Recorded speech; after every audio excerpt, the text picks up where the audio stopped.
Good morning, everybody. We'll just get started in a moment.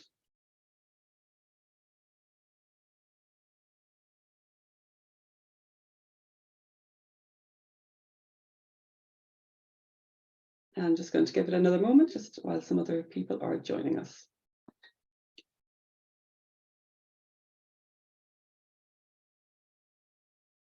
Okay, so thank you everybody for joining us this morning on our session where we're talking about what happens when it rains. Is moving to the cloud always a good thing?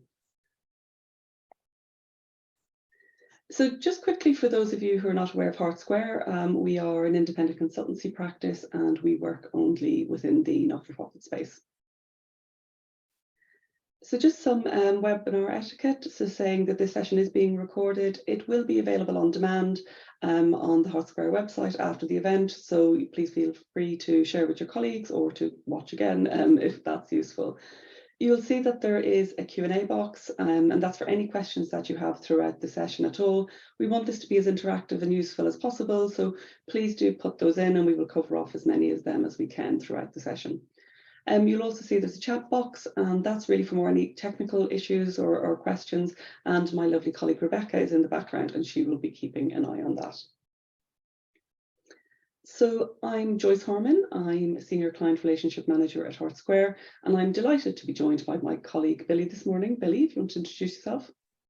Yeah, thanks, Joyce. Hi, I'm Billy Peat, Senior Business Change Consultant here at Hart Square. Perfect, thank you. And we shall be hearing more about Billy's experience and background a little bit later on.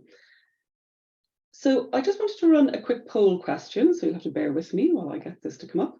And what we're just asking is, how does your organisation currently operate? So is it that you're not yet working in the cloud, you're just really trying to find a bit more information about it, you're considering a move, but you don't really know what to do, you're working in a very hybrid model currently, you have some on-site capabilities, some online, you've fully moved to the cloud and embraced everything, but looking for some sort of best practice and things like that. So just going to give that another second or two. And at the minute it's a bit of a mix coming in currently. So let me end the poll and I will share the results. So I think the main one, about 40% is coming up, that a lot of people joining today are thinking about moving to the cloud and looking how to do it. And then it's a bit of a balance between the kind of that hybrid and that fully moved to the cloud. And then still about 20% that are not working in the cloud yet. So quite an interesting mix and quite an interesting spread. So thank you for that. That's quite useful to kind of have an idea of where you are on that journey. So if I stop sharing. So when we were thinking about this topic, one of the reasons that we really decided to cover this topic is from a lot of conversations that myself and Billy, again, my colleagues, have with clients or different people within the sector around that true understanding of, what is the cloud secure? We're on older legacy systems that are on premise and that we need to move away from them, but we're worried about that, and is our data going to be safe and secure? But also thinking more around that wider picture of, what is the cloud? Is it just databases, or is it more than that? But here's some examples. I'm not going to read them all, around some of the kind of statements that have been made to us, or things that people often say. This preconception that moving to the cloud is going to save lots and lots of money. You can say there's definitely lots of different ways of looking at that you should move to the cloud for absolutely everything. That it's going to be so much more secure than on-premise capabilities, and there's no considerations for you. Then once it's all done, you don't need to worry about security at all. That moving to the cloud and getting rid of your in-house servers, your on-premise servers and things like that, means that you can reduce your IT team because they're not looking after them anymore. Or one of the favorites is, well, our board has basically told us we need to move to the cloud, and we just need to do that. But there's never any proper thinking around the strategy, the timelines for doing this, the costs for doing this, and all of that kind of thing. But one of my absolute favorites is around, once we've moved everything to the cloud, that's it, but then we're done. We don't need to worry about anything anymore. Everything's going to work seamlessly. Everybody's going to be able to access everything. No problems. Everything's going to be safe and secure.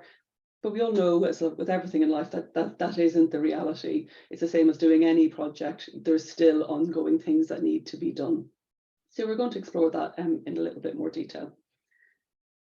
So generally speaking, when we've been talking to people and they really think about that, the cloud, or talking about the cloud or moving to the cloud, that you're really just talking about databases, CRM systems, various different databases. But it is so much more than that. I suppose historically, and definitely from the conversations we were having with clients pre-COVID, I would say it very much was that. We are on a legacy CRM system, for example. It's on-premise. We need to move to a new system. And do we move to still an on-premise solution, but with a different technology partner or a different solution? The world has definitely changed around that, because as we all know, with COVID, everybody had to go to remote working, and then people really embracing new technologies, cloud technologies, but people not necessarily even thinking that they are cloud technologies. So looking at it sort of from a data side and a collaboration side, obviously around data, it is the databases, but it's also thinking about the security implications around that. What are those systems integrated to? How are people accessing them? How are they being managed? How are they being maintained? So thinking about it from a data point of view. But on the collaboration side of things, the area that really generally gets forgotten about in thinking about cloud is around that people side of things, and the various different tools. I mean, for example, we're using Zoom for doing online webinars and events. The various different tools that people can use to help with collaboration. I'll talk about a bit more on that in a minute, but because now that there is a real mix of hybrid and remote working, you need to have tools that can help people have that feeling that they're still working in that collaborative way with their colleagues, and that to avoid that kind of siloed working because people are on separate sites or working from home or whatever, and things like that. And looking at things like accessibility, all very important. So these are just some, by no means all, considerations for thinking about either moving to the cloud, or if you already have moved to the cloud. One of the things around technology options, and as I sort of said before, a lot of people that we talk to, where they're on legacy systems, and very often those legacy systems are on-premise. And then there's kind of two ways of thinking. One, we need to move that system because it's, for example, a CRM. It's a very old legacy CRM. The technology partner is no longer going to be supporting it. We do need to move to a new system. Then the consideration is around, well, do we stick with an on-premise solution because that's what we currently have, or do we just upgrade to that technology partner's cloud offering? The reality these days is there really isn't very many technology partners that are willing to offer an on-premise solution. Because of the way technology has moved on, the investment has all been around cloud technology. So the view is that if you're determined, and there are some organizations for various different reasons, and some of them sensible reasons, depending on the type of organization they are, that they have to stay on an on-premise system, your technology options are going to be severely limited. So that when you are looking at new technology options, if you're moving off a legacy system, yes, you can upgrade to the cloud offering of the technology partner, but use it as an opportunity to actually see what other technology options are out there, in the cloud versions. Because if you're on a legacy system, the difference between when you brought the technology in and what the technology options are now, they will be greatly different. So, when you're thinking of that and moving away, review and see what the market is. Don't just automatically say, I'll just upgrade to whatever the cloud version is of what I have. Thinking about security strategy, again, that point about misconceptions is that, well, we've moved to cloud systems, and then it's not up to us. The technology partner is responsible for the whole security and everything of that. Yes, they have their responsibilities, but you as an organization still have your responsibilities, and you really do need to have a robust security policy, a robust security, governance in place. How aware are your staff about being security minded, thinking about even simple things like, opening suspicious attachments or clicking on links from a very basic level, having a clear, robust security policy in place that everybody understands, that so you are doing your part and you're not just going, we move to the cloud, it's all the technology partners' job for them to look after that. Zero trust, I'm going to talk about in a bit more detail in a minute, but that's really more thinking about the traditional way of thinking of when everybody was working in a dedicated office, everybody logged into a dedicated device, everything was on the network internally, and so there's that consideration that you're working within a perimeter and that safe space. So I'm going to talk about that in a bit more detail. That hybrid working, that flexible working, it's really thinking about moving to, getting rid of that need necessarily for office space. We know that some smaller charities and membership bodies we've been working with since COVID, and because of the options of cloud and being able to work in the cloud, have actually decided for financial reasons to no longer have an office space. And so it's around making sure that by adopting either a fully remote working or a hybrid working model, that the technology is going to support you, that you can work from anywhere, and that it's going to, to work safely and securely. Around collaborative working, so again, kind of the point before, that people don't really think about things like SharePoint or say Monday.com, that these are cloud technologies, and that really giving you that collaborative working point of view, that you're no longer working in the office together on, for example, a big document or a strategy document or something like that, that you can work, online in SharePoint, Word online, all those different kind of things. So everybody's working together, that you're not emailing each other back and forth, lots of different spreadsheets or documents and all of that kind of thing. So that collaborative working can be kept as part of working in the cloud. So it's one of those things that people don't really think is cloud, but absolutely is.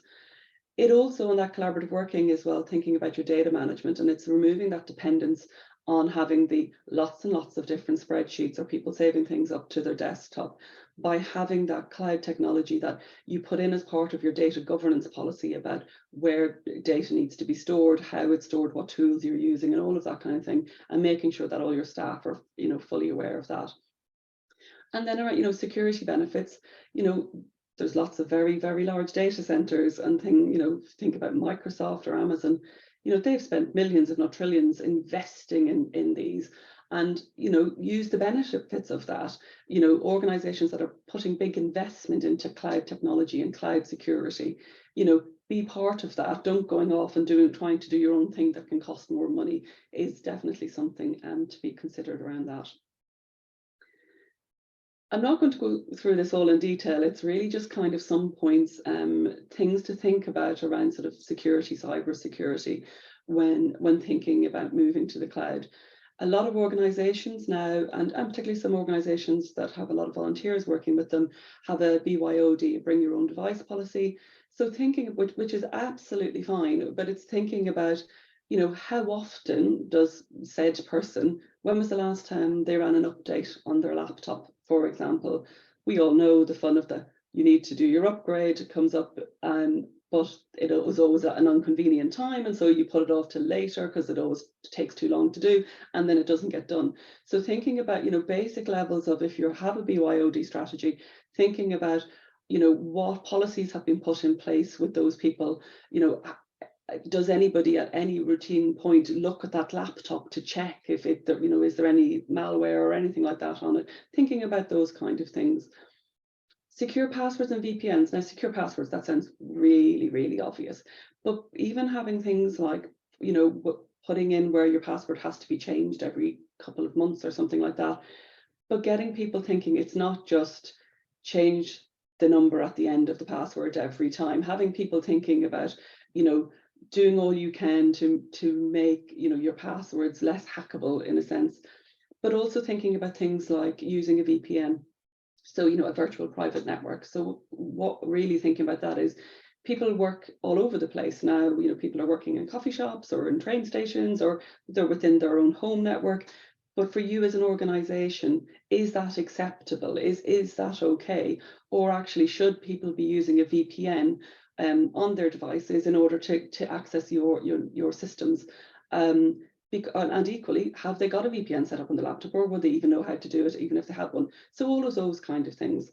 As I pointed out earlier, things about phishing, it's really common. People are constantly attacking systems. That's what people do. That's what they're constantly doing. So having that thinking and policy around, just education around being security aware, not opening documents that you don't know where they've come from, trusted sources, all of those different types of things. But also having staff know that it is their responsibility as well. It's not just the IT teams, it's everybody has an individual responsibility, equally the same as, when GDPR came in, everybody has a responsibility about how they manage data and store data and all of that kind of thing. Looking like things like multi-factor authentication can make life a lot easier from a security point of view, but setting it up so that you're not having to do lots of different logins and that it can be seamlessly, you can go through. But equally, if you're not really sure where you are around all of this kind of thing, it's really good to do a short sort of assessment, a risk assessment against where are you with how people are accessing your systems, and looking at the devices and things that you have, doing a quick assessment to kind of go, are we good, or have we got some gaps, or do we need to spend a bit of time or maybe money around some of these areas? Thinking about zero trust, now I really am not good, there's one of these topics that there's lots of talk around it, and you could talk about it for hours, but really the reason I wanted to put up this slide is thinking about taking that. So in essence is, what is zero trust? So as I said before, that original thinking of when everybody used to work in a dedicated office, and that you had your perimeter, and your perimeter was that office, and your servers were there, and your networks were there, and everything was cabled in, and everything connected, and that was your safe space. As we all know, with hybrid working, remote working, that's really not the case anymore. People are accessing your system and tools from everywhere. So it's that thinking of not trusting anything in essence. And it's, looking at the different areas of your organizations, the kind of the areas, or what could be the breach points, I suppose, for want of a better word, thinking about your users, your devices, your network traffic, the applications you have, your data. And what you're doing is taking a view of saying, not, will we be breached? It's when we'll be breached, because that's just the reality of the world. So that you have processes in place where you're having to go onto any of these areas of systems, that you're having to authenticate, people have to be authorized to join, that validation, and that this is just not a once-off activity. So for example, I log on to our SharePoint site, and I have to log in with my username and password, and I never have to get validated ever again. You have to have sensible security parameters around it, but also thinking around the devices, and that bring your own device in particular.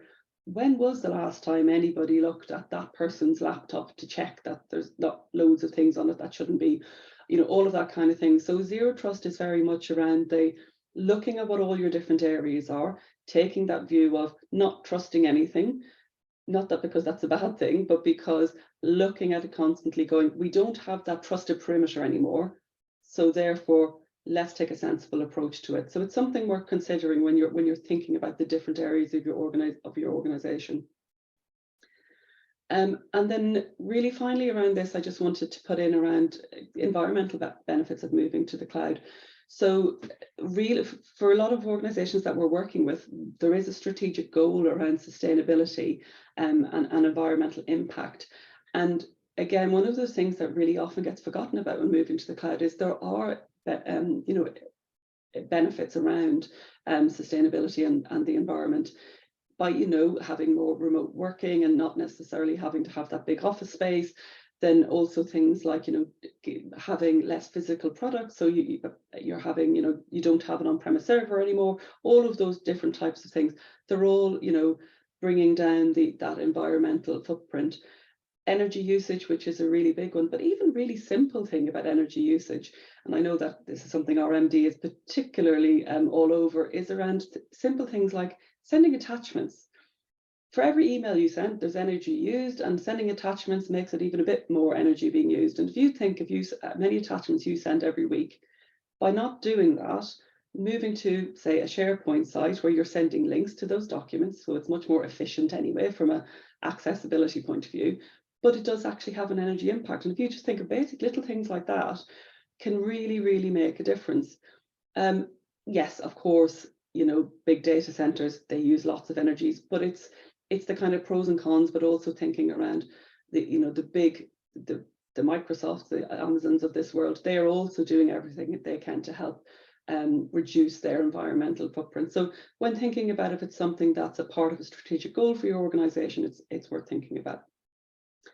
And then really, I suppose the point is there's never going to be a scenario where your data is 100% safe in the cloud, because you have to also put parameters in place in order to make it that. But by kind of thinking of that zero trust approach, is that being a sensible approach to not just going, we've done it, it's all fine, we don't need to worry about it anymore. Understanding that there is a responsibility on you, on your organization, and your staff. So enough from me. I'm going to bring in Billy. So Billy, can you tell us a little bit about you and your background and experience? Well, thanks, Joyce. So I'm Billy, a senior business change consultant here at Hart Square. So I've been at Hart Square for 5 years now, and worked with a number of different not-for-profits, including some large charities and membership organisations.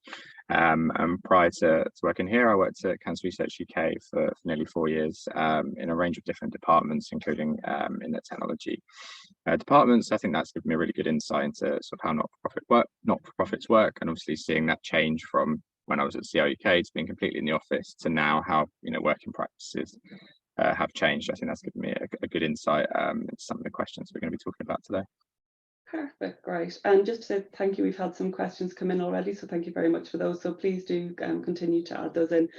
So what do you think is the biggest misconception that clients have when they're thinking about moving to the cloud, in your experience?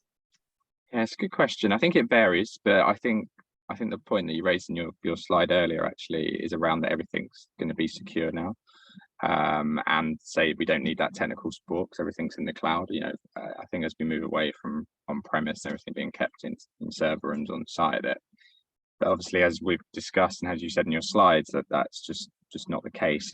Hacking and phishing is on the rise, and data, like you said, isn't secure anywhere. So I think there's many benefits moving to the cloud, but I think not just assuming that it's all going to be secure and you don't need that technical support as well. But say your data is hosted in Microsoft or Amazon, server center somewhere, it's still good that you have that technical support on site, or at least have that understanding and that relationship, so you're not heavily reliant on third parties to protect your own data. Yeah, no, definitely, completely agree. We kind of, in one of the slides, we were talking about the kind of that two areas around communications and data.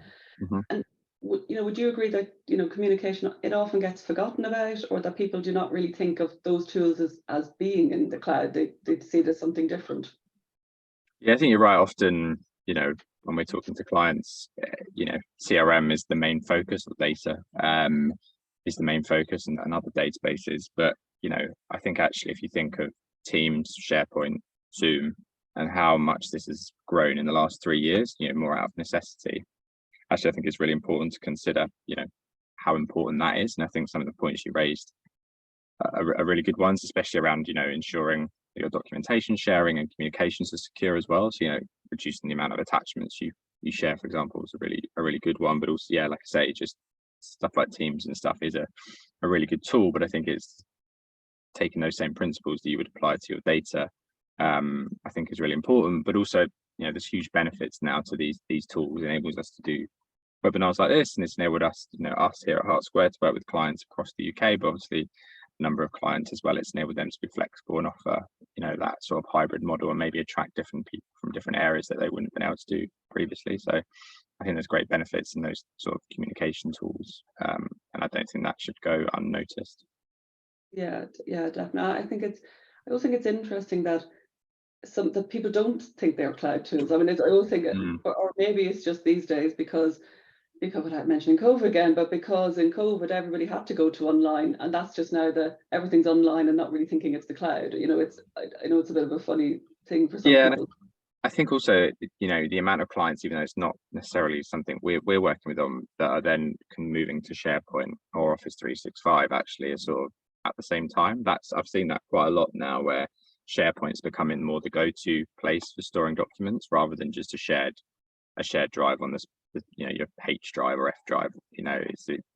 That actually, I think, is also a big shift that I've seen. Like I say, even though it's not necessarily what we're working on them with, often if people are moving to a new CRM, they're sort of maybe considering Office 365 or SharePoint sort of alongside a project, and that will vary depending on what CRM. It's not, you don't have to have Microsoft Dynamics, for example, to do that, which I think we're definitely seeing quite a lot of. Yeah, and I think, sorry again, I'm going off on tangents, but interestingly, when we're working on projects currently for that collaboration piece, that if the projects are kind of being managed by teams, teams and things like that, which is very different to how projects would have been managed a couple of years ago. And do you find that that's beneficial, or it's harder, or kind of what's your sort of view on that, doing it that way? Yeah, I think you're right. I think maybe at the start of the pandemic, or 2020, SharePoint maybe, or like I say, shared drives were more the done thing in terms of getting access. But like you say, I think Teams has developed so much in the last year, 2 years, that actually there's so much. There is a lot of good project functionality on Teams for document sharing, tagging, even stuff like project plans and stuff like that now all can be folders. You can create project teams. So if there's an internal project going on, you can create an internal team sort of channel, I suppose, and share all the documentation in there. So it enables that sort of live updates. You don't have to, I think that's been one of the big things. If you're working on a document, you don't have to wait for someone to finish. You can work on it at the same time. So I think it's definitely brought a considerable number of benefits, and especially working with third parties, you can all then access one Teams channel, whereas if previously it was like, can you get access to someone's shared drive? And again, there's obviously security risks that then come with that for us if we're trying to work with clients. Yeah. No, thank you. Sorry, my going off on tangents. If you had to pick sort of 2 or 3 areas that clients should think about or consider at the start when they're they're planning move to the cloud, what would those areas be? I don't know, for example, security. Not to say by the way, but is there kind of 2 or 3 areas you think would be important? Yeah, I think security is the obvious one, in terms of just being aware of the risks around cyber security. I think is massive these days. So like I said, just because you move to the cloud doesn't mean everything's automatically safe. So I think being up on what the security training you need maybe need to provide to staff, I think is really important. But also compliance with any relevant legislation. So if obviously if you're working in the EU and how your data is managed, I know here in the UK we've got the same GDPR laws at the moment, but that could change. So I think also being really clear on the sort of legal, where your data has to be held. I think, like I say, I think it's probably more relevant for those people in the EU, but I think being up on that is really, really important, of where that data is secure, but also making sure that moving to the cloud aligns with benefit, your strategy as an organization. And I think considering the options available, so there's so many different options that you could use, and so many different tools, and like I say, the growth in collaboration is massive nowadays. Like I think most CRMs are cloud-based, but there's other non-CRM tools, like you mentioned, like Monday.com, Airtable, Teams. There's lots of different ways you could go about it. So I think being really clear on what options are best and how they might benefit your organization, because it will depend on your size, depending on cost, licenses. There's so many different factors.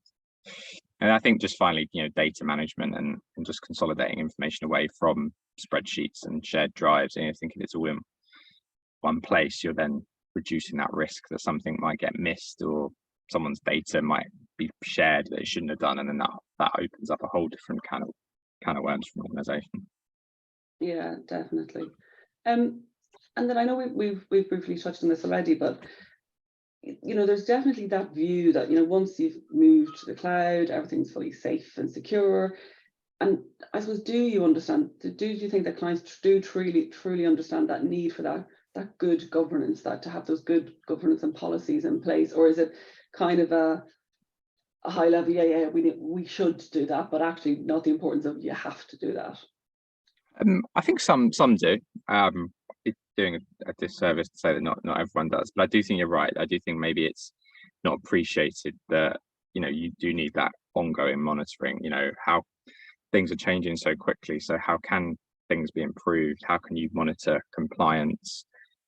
What do you have in place to monitor that? Are you carrying out regular security testing, for example? Are you training all staff in the importance of it? So I think there's a number of things that you can do as an organization, even with sort of limited resources. But I think making people aware, being aware yourself of the governance that you need to continually monitor that. But I think the training and awareness and making sure all staff are aware, I think is the most important thing, that you're then likely to reduce the chances of something going wrong.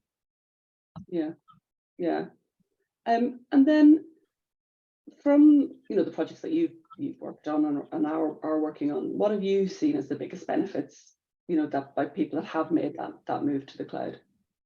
Yeah, I think collaborative working is certainly the biggest. I think especially since working from home is now, well, not the norm, but it's certainly become more prevalent, say, than start of 2020. I think it's allowed a lot of organizations to carry on as normal. So accessing and sharing documents, like we said, is now far easier without maybe having to dial in on a remote network.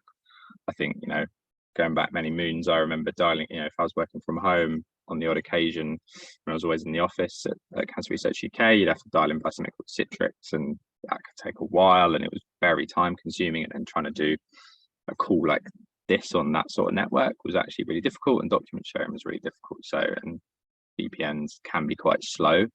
So I think it's certainly removed that dependence, and it's certainly enabled organizations to be far more efficient and not be so impacted by working practices. I think a good example was a project that we did in 2019 with a small membership organization, and there was a new CRM that was being implemented, but at the same time they were also moving to Office 365 and SharePoint, like I said earlier, sort of almost in conjunction with what we were doing there in terms of their CRM. And that went live in December 2019.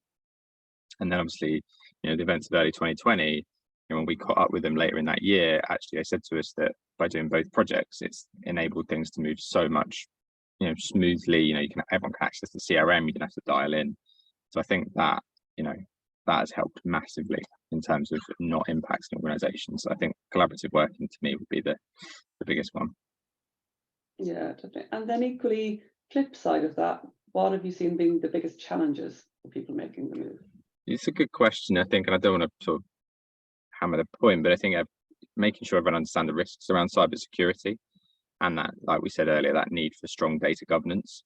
I think the risks of sort of hacking and phishing emails are becoming ever more sophisticated. I think we've seen probably that certainly personally in terms of the scams that are now going around. So I think it's making sure that everyone's vigilant and everyone adapts to that new way of working. So do carry out those regular sort of phishing emails on people and see how many people actually then maybe fall for it, because even if 5-10% do, then you can then put in place some measures to then good training and good governance around it. Because if that was then a real life thing, the risk to the organization, depending on what could get stolen or leaked, is massive in terms of reputational damage, but also financially as well. So I think that's still the biggest challenge, is getting people to realize actually how serious the threat is these days. Yeah, I completely agree. I think it's that, as you say, it's so many more sophisticated ways. I think even yesterday with the news of Twitter rebranding, and then people, saying that from a security point of view, there's going to be a massive amount of phishing emails off the back of that, trying to say, oh, well, you need to relog in because of the brand change and all of these kind of things. They're constantly looking at ways, things happening in the market and with companies to really go and attack. And unfortunately, some of them are quite convincing. So yeah, I completely agree with you on that. Just on that, actually, I think also the point you made earlier around, if you're accessing, like you say, it's great that people can work from anywhere, but if you're accessing Wi-Fi in a coffee shop or a station or, anywhere really, how strong is that network? I do think that some of those networks are probably not as secure as even your home network, or certainly if you're in an office. So I think being aware of that environment that you're in as well is really important, of where you're accessing information, and if you're using your own device as well, like, does that have the necessary security on it that a work laptop might have? So I think it obviously brings great benefits that you can work from anywhere, but I think do be aware that if you're on a public Wi-Fi or in a coffee shop, the chances are that network is not going to be as secure as an office or even your home network. Yeah, and it's even simple things. We all do it ourselves. It's that, yes, you're in a coffee shop or somewhere, and the default to just click yes, and you're not actually looking at anything of what you're actually agreeing to and what that, as you say, it's a fully public network, and how secure is it, and things like that. So I think it's that constant education and thinking about, should I really do this? Thinking about what I'm now going to log on to, and is there really sensitive data there, and all of that kind of stuff. So yeah, absolutely. We've had loads of questions come in, which is great. So before we move on to the questions, do you have any kind of key tips or learnings that you think would be good for people to consider when thinking about either moving everything to the cloud, or you're just doing small projects? Is there any kind of key tips that you would recommend?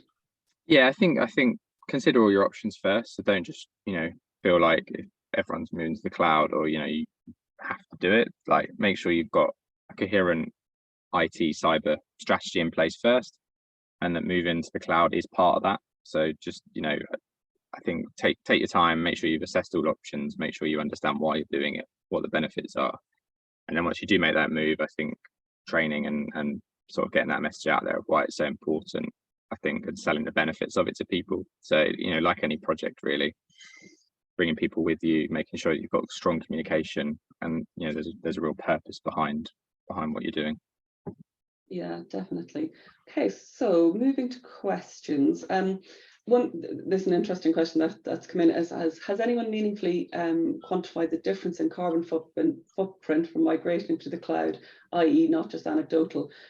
We haven't done any research on it, just to be clear, but I do know that Microsoft and Accenture in particular have actually carried out quite in-depth research into the area, so their reports are online, so it would probably be worth going and having a look at those. But I can't quote you any stats or anything from them, but just say, yeah, we haven't, but definitely know that those guys have, so probably be worth looking at those. Right, so let me see.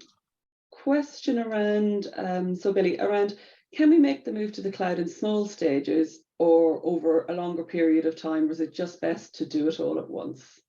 Your thoughts? It depends on your resources, your capacity. I think if there's nothing to say that you can't do it in small stages. So you might want to move to more SharePoint or other collaborative tools or Teams, if the document sharing maybe is a starting point, because depending on where your CRM is, and projects are timely for everyone in terms of people's time, but also financially. So I think absolutely you can do it in stages. So like I say, you might want to start with SharePoint, or you might want to start with your CRM. It kind of depends on where you're at, or you could do them in conjunction. So I think I don't see any reason why you couldn't do it in stages, depending on your organization. But yeah, I think it depends on your resources, because I think that's always the biggest drain on any projects. Even moving all your documents from a shared drive to SharePoint, say, I've been involved in those projects, they are timely because there's probably data on your shared drive that from a long time ago. So you will need to commit resources to just going through that and being really clear, and then carrying out training. So I think it really varies. So I would say, if you haven't got the capacity, don't rush into doing everything at once. Yeah, yeah, absolutely. And I think, and it's also as well, it's looking at that. It kind of comes back to one of the slides at the start about our board has told us to move everything to the cloud, but thinking about what are you talking about? What systems are going to move? What new tools are you either going to bring in and acquire? And look at what's the priorities as well, because completely to your point, Billy, around capacity. And also because you don't want to be running 7 projects at once. I mean, even if you've got loads of capacity, which we know no organization has, you need to be sensible about it and do things in logical steps, and very much kind of taking the time at the start to sit down and think about that, isn't it? Is to kind of go, what is the priority number 1 system that we need first that'll have a knock-on effect on all these other things and things like that. And then nicely your comment fits in around sort of data and moving data and documents and things like that, is around it says you talked about data, and I know this webinar isn't focused on that, but what are your top tips in sorting out data before we embark on a project to move to a new cloud-based CRM? Yeah, good question. I think I would say that making sure that you're aware of all your data sources is probably the most important. So if you can do any data cleansing on your CRM, depending on your resource and time, before you embark on that project, then I would encourage you to do that, in terms of trying to clean up any bad data, also any spreadsheets that exist, or any other small databases, if you can try and consolidate some of that either into the CRM or just making sure it's very sort of, you're controlled, almost a data audit, if you like. So, then when you engage with your technology partner, you can be like, okay, so we've got our CRM here and we've got X number of data sources here that we want to put into the new CRM. And I think by being organized like that, then when it comes to that data migration, it helps things, considerably. So yeah, I would approach it like that. Be really clear on what your data sources are, and data quality is obviously really important, and then that should make that process of moving to a new cloud-based CRM more smooth. Yeah, and two questions that have come in that are kind of sort of interlinked. Yeah.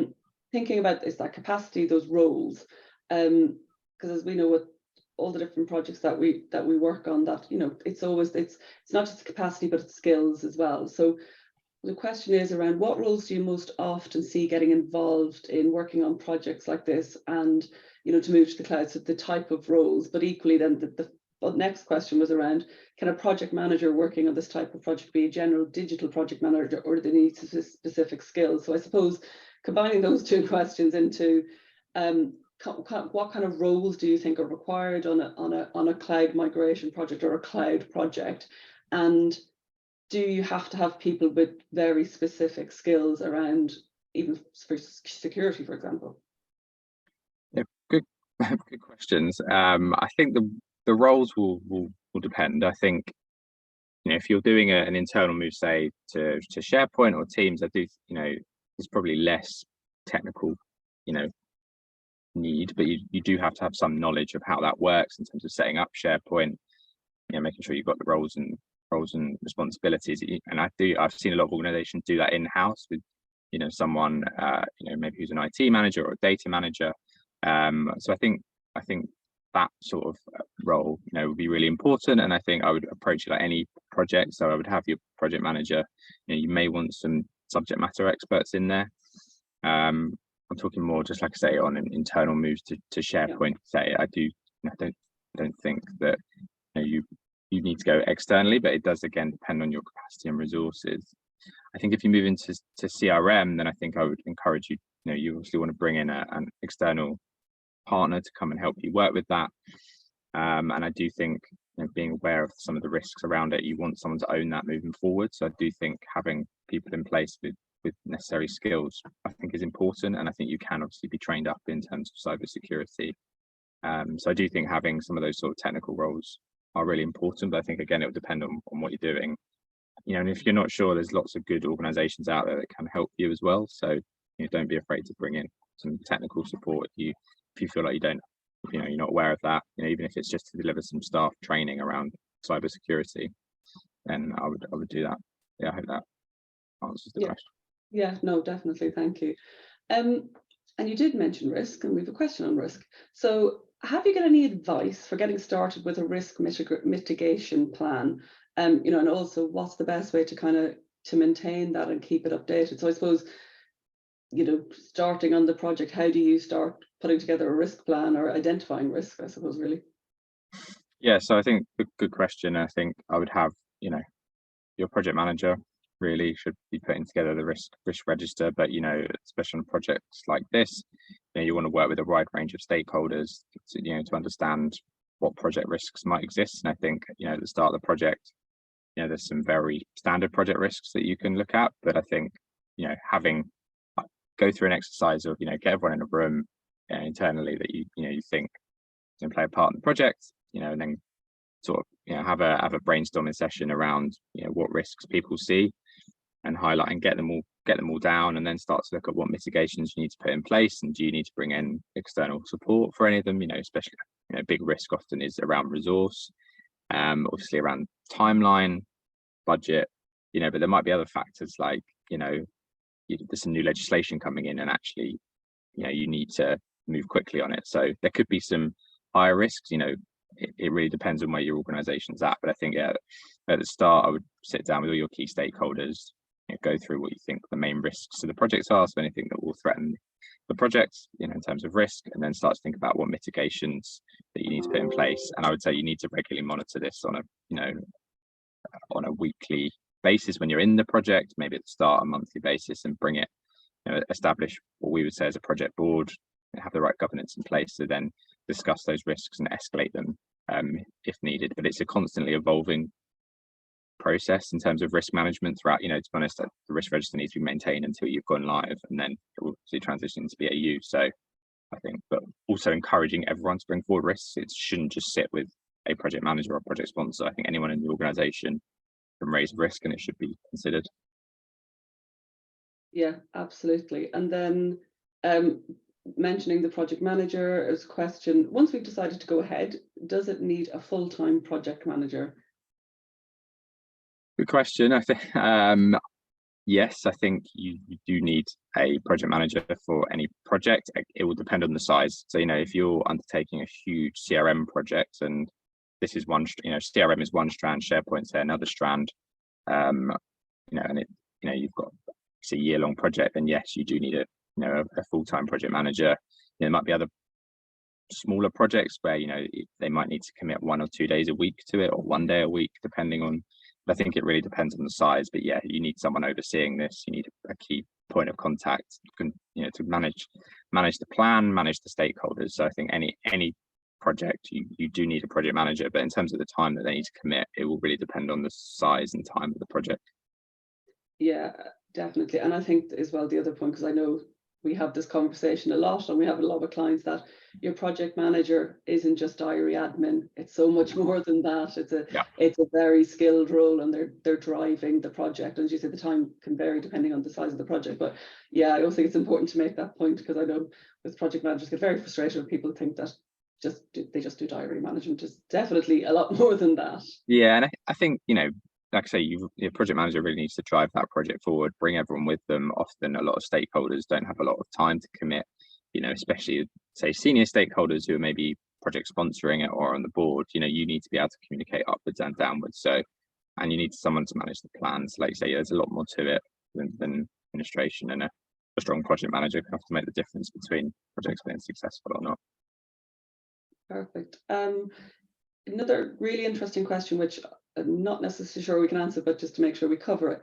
So have you seen any shifts to the cloud for those using HPC, high performance computing? Has anyone done a cost benefit analysis or a performance analysis?